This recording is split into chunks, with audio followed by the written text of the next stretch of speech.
The start of a season gives you a pretty good idea of who you're going to see at the end of a season. But that's not always the case, and that's what today's video is all about. Welcome to Wild Spear. Today we'll be talking about the 9 greatest mid-season turnarounds on Drag Race. Like I said before, you can usually tell who's going to end up in the finale from the very first couple of episodes. But sometimes queens will decide to turn it around or come out of nowhere and start killing it later on in the competition. Today we'll be talking about the queens that started out with maybe some bottom placements, some low placements, before eventually earning some wins or high placements on their way to the finale. For today's list, I'll only be including queens who made it all the way to the finale. Even if they were eliminated before that final lip sync, they still had a chance at making it as one of the top queens of the season. For today's list, I wanted to include only queens who did not place above safe for at least the first 4 episodes of the season. There are a couple queens who I thought had great mid-season turnarounds, but it turned out they had already had high placements or wins earlier on in the season. For example, Miss Fiercalicious, who really turned it around in the second half of the season, actually was high in the second episode for that roast challenge. Someone also like Bimini Bon Boulash, who everyone talks about had a great turnaround post-COVID, was in the high position twice before that COVID break even happened for the design challenge and the improv challenge. That's why you won't be seeing these 2 queens on today's list. Instead, we'll be talking about those queens that never placed high before at least episode 4 on their season. The first queen on today's list is somebody that I really didn't expect much from going into the season, and that was Freya Armani from Down Under Season 4. Freya was mostly on the show because she was in a showmance with Max, who was also a contestant on the show. Max had a previous relationship with the winner of the last season, Isis Avis Loren, so I thought there was more of a storyline with Max going forward. What I didn't expect was Freya to turn it around on episode 5 of an 8-episode season. She started off a bit rocky, landing in the low position for the girl group challenge and then in the bottom 2 for the design challenge. But after that, she remained in the high position for the remainder of the season with the makeover, the acting challenge, and the roast. And I don't think a lot of people expected someone like Freya, given her performance earlier on in the season, to do as well as she did throughout the remainder. I think the top 4 on that season were going to be established as Lazy Susan, Vibe, Mandy Moobs, and Brenda Brest. I don't think they saw Freya Armani as one of that final 4, going into at least halfway through that season. It wasn't until Brenda was sent home on the makeover and Freya survived actually in the high position that I think Freya started to break out. Her true breakout moment was the acting challenge, where it was very neck and neck with Lazy Susan, with Lazy taking the win but Freya a very close second. She also was a close second in that roast because I don't think any people expected her to do as well as she did and then make her way into that final 4. So that's why Freya is number 9 on today's list. Just like Freya, I don't think many fans thought much of this queen in the early parts of UK Series 4. It wasn't until the 5th episode that Jompers Blonde broke out as one of the potential frontrunners.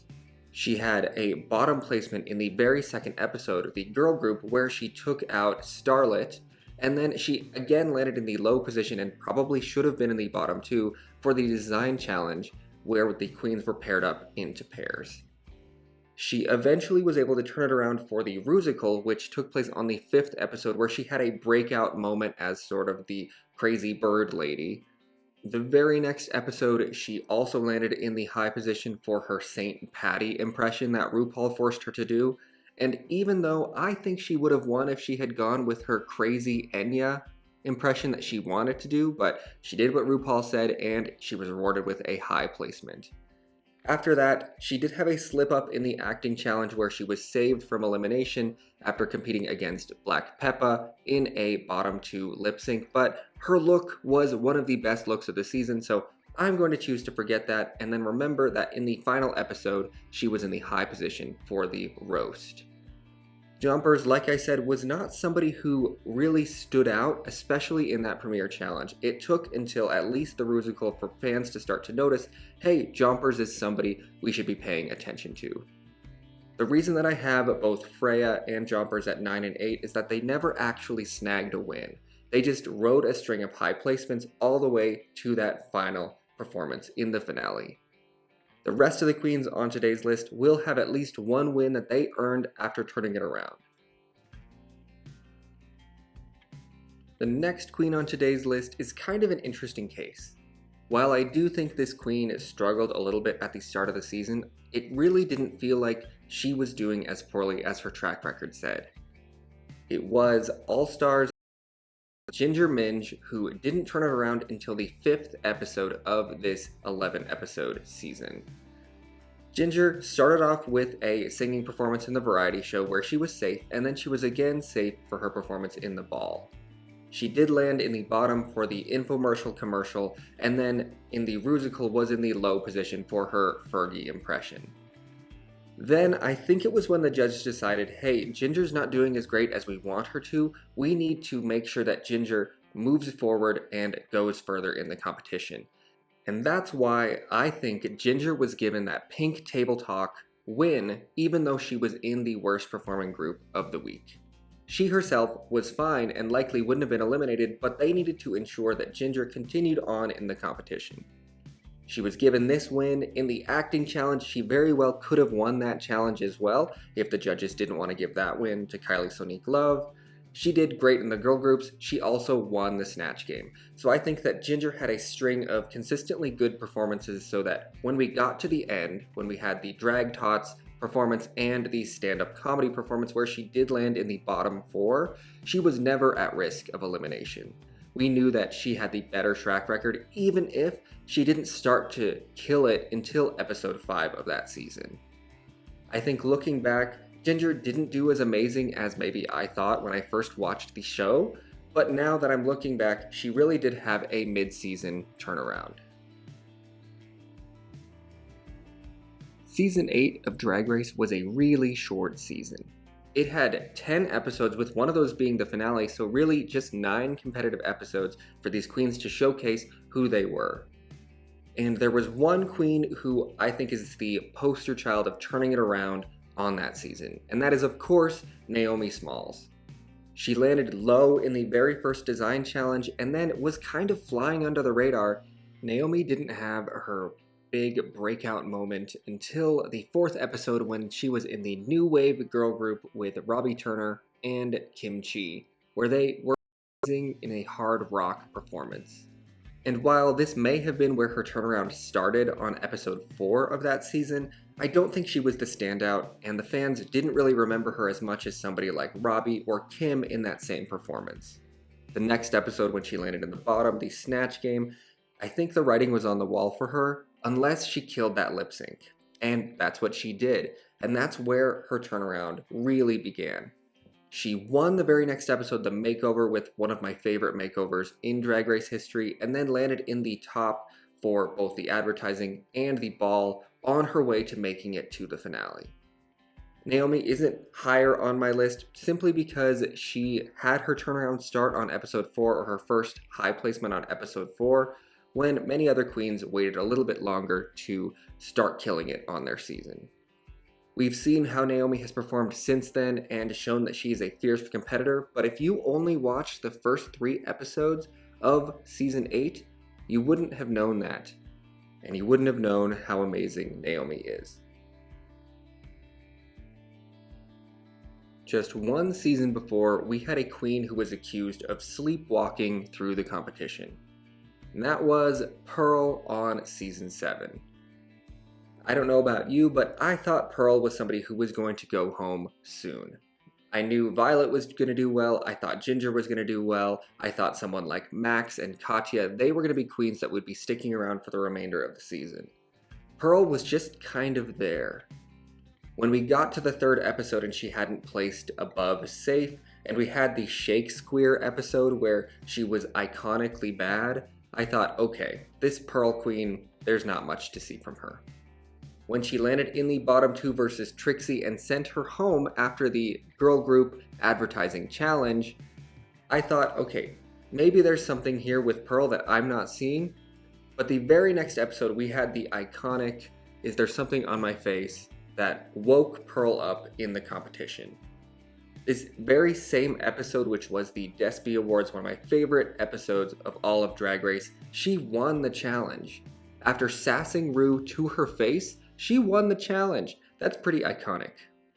After that, Pearl had great performances in the Snatch Game. She went on to win the makeover, bringing Trixie back into the competition. She did end up having one more bottom placement where she sent home Miss Fame after the John Waters challenge, but then she came back strong, being high in the ball and making it to that top three over Kennedy Davenport.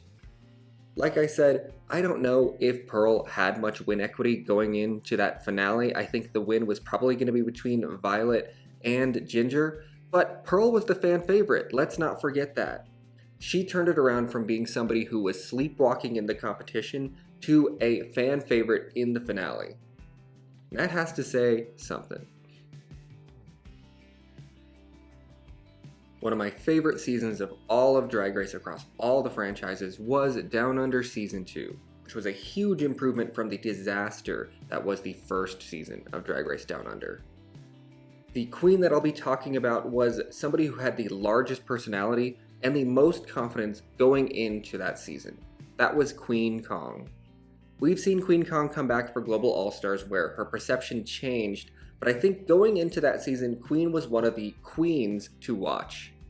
The very first episode, which was the Design Challenge, Queen was humbled where she was placed in the low position. And then following challenge, the Acting Challenge, she landed in the bottom two versus Aubrey Have. This is where I think Queen's confidence was shocked. And I think she was getting the archetype of the big name that comes into the season that ends up not doing so great, someone like Brita Filter on season 12. Queen survived the stand-up challenge and the Snatch Game in the safe position, but once we made it to the girl group challenge, which was the 5th episode of an 8-episode season, she actually turned it around. The girl group is where Queen shines, and she probably would have been the solo winner of that challenge if this wasn't judged in groups. She won that challenge before landing in the bottom again against Beverly Kills for that crazy The Beginning lip sync, but I think she came out of that lip sync vanquishing her main rival on the season and came out stronger, even if it was a bottom position. She then returned with one of the best makeovers in the history of Drag Race, I don't care, saying that she knows how to do a makeover, and she won that challenge too on her way to the finale. Even though Anaconda and Spanky Jackson both had more wins than her, she still had a great chance of winning that season and had a lot of fan support. So going off of the bottom and low placement to start the season and having her confidence shattered, she came back stronger and nailed it for the remainder of that season. There's nothing more iconic than being eliminated and coming back, making it to the finale. I'm talking, of course, about Daya Betty from season 14 of Drag Race. Daya Betty was my favorite queen throughout this season, so maybe I'm a little bit biased here, you can judge for yourself. Daya was eliminated from the talent show where she did a not so great comedy performance. When she returned for the ball challenge, she had probably the best constructed look of the week, I don't care saying that, but she wasn't given credit for that amazing work and her amazing work as a seamstress. Instead, she was placed in the safe position, and this is where I thought, okay, that we're not going to be seeing much of Daya, even though she did a great job with her construction. Daya was safe for the first 4 episodes after returning to the competition, for the ball, the acting challenge, the advertising challenge, and the second design challenge. She finally had her breakout moment when we had the Daytona Wins challenge where she landed in the top 2 versus Lady Camden. This was her breakout moment, but it really felt like it was Lady Camden's breakout moment. The next episode, the girl groups, she was in the best group and she was the best performer in the best group and earned her first win of the season. Daya showed us that she wasn't somebody who was going to be first eliminated and then just sent home immediately. Sorry, Orion. Instead, she was going to fight for her performance in this challenge, and she showed she was a great designer and a great performer. When we did have the next improv challenge, she landed in the low position, and then again in the bottom 7 for the Snatch Game. But just like Queen Kong before, her lip sync performances made her look better than they did before. And if you think about her performance versus Jasmine, to Respect, she owned that lip sync and came out looking better. She performed well in the Rusical, and again when she landed in the bottom after the roast, that bottom 3 against Deja Skye, who sent her home in the very first episode, and Jorgeous, one of the best lip syncers of the season, she knocked them both out of the competition. And she came out looking better. When we got to that Rumix right before the finale, I think that the producers probably wanted to cut Daya, because they did not want a 5-person finale. Instead, Daya killed it and should have won that challenge. But instead, they knew they had to keep her in the competition, even if they weren't going to give her the win here. So she landed with a high placement on her way to the finale. The reason I don't have Daya any higher on this list is because I think she probably didn't have a chance of winning that season simply because she was eliminated and she was the delusional villain of the season. But still, turning around a performance where she was eliminated in the very first episode and returned to make it to the finale is a huge turnaround. Now, these final 2 queens that I have on this list were very close in terms of who I thought had the bigger turnaround. The queen that I have at number 2 is the number 2 queen from season 2, Raven, who landed in the bottom 2 twice in the first 4 episodes before turning it around on episode 5 of this 9-episode season. Raven was somebody who I didn't expect much from going into that first episode. We had the design challenge and her look was pretty safe. She then landed in the bottom for that weird choreography / selling tickets challenge on the second episode, and then again for the country kitchen acting challenge. Raven was somebody who I thought was pretty dead in the water when I was watching this at the time. At the Snatch Game, she also didn't do great as Paris Hilton, but a lot of queens didn't really do great in that challenge, so she kind of fit into that lower tier of performances, even if she was safe. It wasn't until the next design challenge where Raven started to turn it around. After that challenge on episode 5, she remained in the top for the remainder of the season and became a true threat to Tyra Sanchez, who went on to win that season. She was in the top for the singing competition. Her advertisement was the best, she had the best makeover, and was high in the ball. From the bottom 2 twice earlier on in the season to a 5-episode top run, Raven turned her season around and had true win equity to win that season.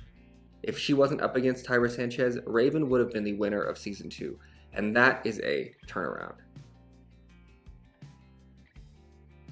The queen I have at number 1 was somebody who was very clearly just playing it safe for the very first half of that competition. Crystal Method on season 12 was somebody who was the quirky queen of the season, but she wasn't giving much when it came to personality. Her performance in the Rumix was safe, and then in the improv challenge, The World's Worst, she was one of the worst. In the ball, where I expected her to do well with her quirky style, she didn't even place above safe. And then again, with the hospital acting challenge, she was safe, and then in the Snatch Game, she was very clearly saved from the bottom when she played Poppy and gave us next to nothing. This was the moment where RuPaul was like, Crystal, you gotta get it together. You're not gonna be saved because you're mullet any longer. You need to start performing. And that's exactly what she did. In the Rusical, I don't think people expected Crystal to be one of the highlights of a performance challenge just because she had been doing so across the other performance challenges that season. Instead, she nailed the character of the Ray of Light, Madonna, which was the perfect character for her to have, and then she continued to nail it for the remainder of the season. In the advertisement, the improv challenge, in the makeover where she should have won, and the stand-up challenge where she did end up finally winning. I think those final 3 episodes before we got to that finale Rusical, she could have won those challenges and it would have made sense. That would have been 3 wins in a row. They placed her in the bottom for no apparent reason in the final Rusical performance because they wanted to save the queen that has pie in her name. But at the end of the day, Crystal turned a performance of being safe and not giving much personality into the most personality of that final 3. Crystal was the fan favorite to win that season, and in another world, she would have. And in that other world, it's my world. But again, Jada Essence Hall, rightful winner of the season. Crystal was neck and neck with her throughout the remainder of that season. And if they had eliminated her, we wouldn't have gotten the iconic I'm Like a Bird lip sync. So tell me, what do you think? I know there are a lot of international seasons that I haven't seen that have had some crazy turns of events. So let me know what was your favorite mid-season turnaround in the comments. And stay tuned for more fun stuff here on Wildspear.